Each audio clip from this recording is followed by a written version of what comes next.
I'm a scat man.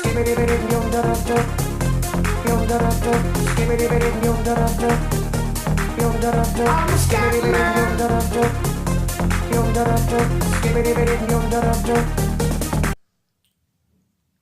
Et salut à tous, alors on se retrouve aujourd'hui pour le troisième suivi et nourrissage des colonies.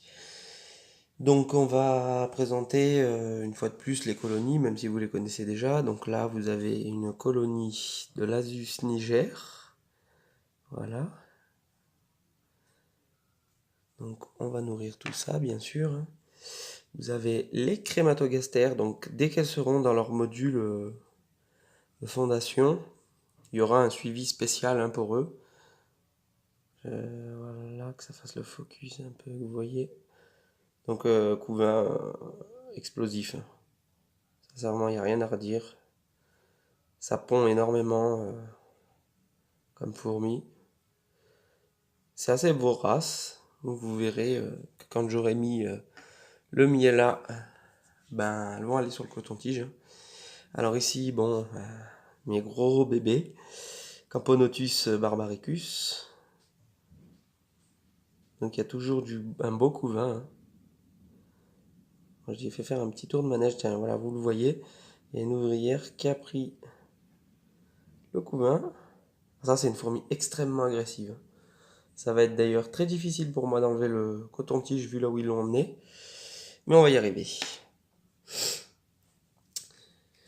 Alors, ensuite, vous avez une fondation de l'Asus Niger qui est dans la nurserie de chez Happy Ant. Vous pouvez voir là. Qui se développe bien. Hein. Alors, elles en font leur vie maintenant. Elles remontent, elles repartent. Hop, on va faire ça en direct. On va enlever le vieux coton-tige. Là, on va pousser l'abreuvoir. Je le modifie de temps en temps. Hein. Ça, c'est du bricolage maison. Voilà. Toc. On va en profiter pour humidifier le nid. Donc toujours à l'eau déminéralisée, hein, important. Très important. Alors où est-ce qu'il y a ce trou? Il est là. Voilà. Alors ensuite, j'ouvre mon pot magique. Là. Vous voyez pas ce que je fais. Hein. Je prépare tout simplement des demi-coton-tiges, hein, comme il y a ici. Ça vous coûte vraiment rien du tout à faire. Rien du tout. Avec une boîte, vous nourrissez ça pendant un bon moment. Alors, je trempe dans ma préparation.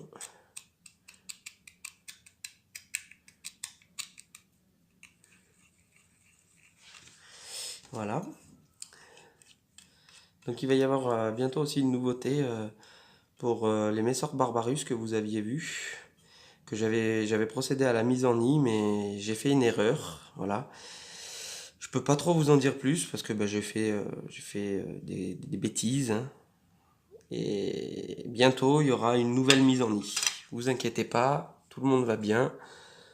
Et puis voilà. Alors, hop, on va poser ça délicatement là. Voilà. Alors ensuite, par qui on commence? On va commencer par les Niger, qui sont en tube.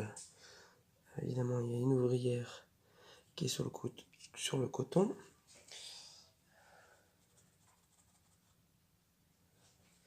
Alors là, vous pouvez voir, voilà. Hop. Donc, moi, ce que je fais, c'est que, hop, je bouche.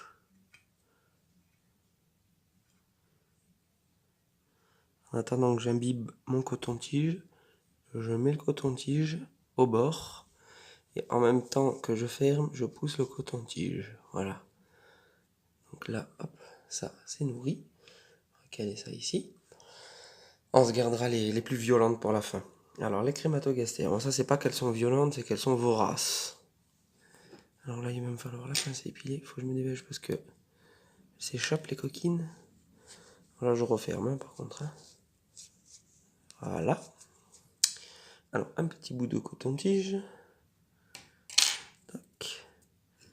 que je vais tremper dans mon miel. Voilà. Ensuite, je réouvre, je pousse.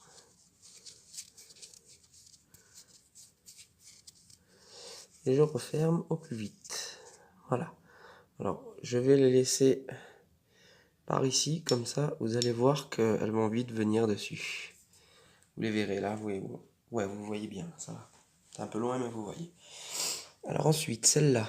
Alors là, ça va pas être de la tarte. Parce que sont capables d'attaquer la pince, hein, celle-là.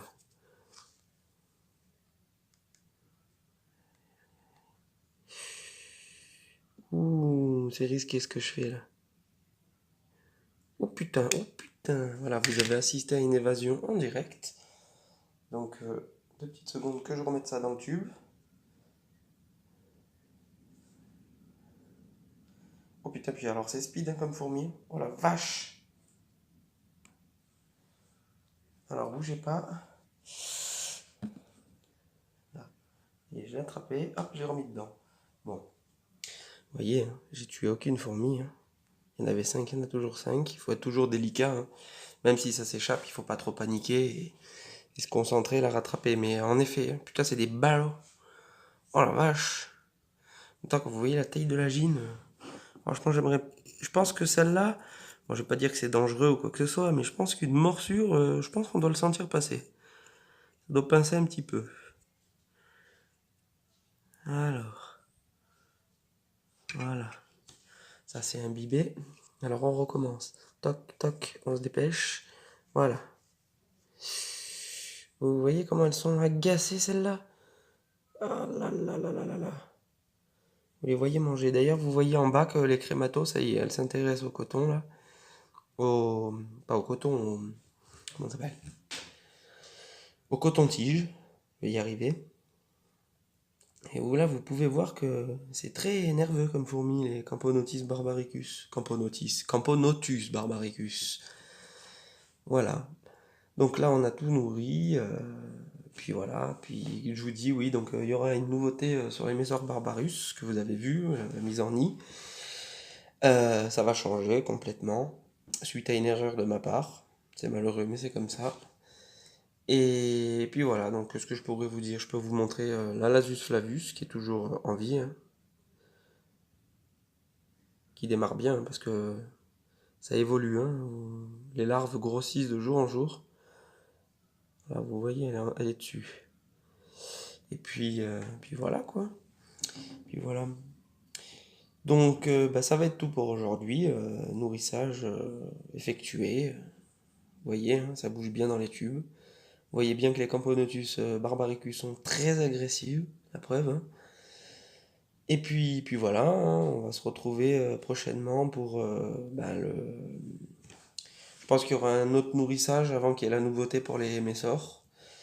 Et puis voilà, puis n'hésitez pas à vous abonner et à mettre un j'aime si ça vous plaît. Salut!